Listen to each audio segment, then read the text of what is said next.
Hey guys, welcome back to Brandon Sanderson's Mistborn. This is chapter 6. So, we start off, we're in Clubs' shop. We just find out that they all slept there, and when Vin wakes up, she is told that they will have an afternoon meeting with all the gang, the crew, and she learns that Clubs, his front is a carpenter apprentice shop, so there's some Ska that get special privileges because they're like a master of the craft, and while they don't live the best life, they live better lives than the Ska that live in the field, and Clubs is just one of those. So Vin gets ready, but there was something mentioned that I just want to like point out because I think it might be like a smoking gun, which is like, you know, if in a scene there's a gun, you know eventually it's going to be used. That's how it's supposed to work. It mentions that Vin is always keeping an eye on others, like knowing where they're at. She was talking to one of the guys, but alas, they start planning. They work on finding problems. So they know what they want to happen, so they need to find the problems that they need to find solutions to. So they think of like the garrison or whatever the army basically is, like the great houses, destabilizing them, how they're going to deal with the Lord Ruler and like all of that.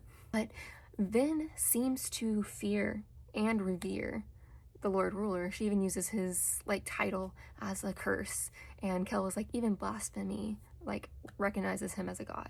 And that was interesting. Basically, they're asking what's the best way to cause chaos, and they think of the great houses causing tension. And you know, Kel's stunt from the last chapter, it's kind of a step in to causing that tension. They plan to also attack the mine, which is the pit that all the Ska people get thrown into, where Kel was basically for a death sentence.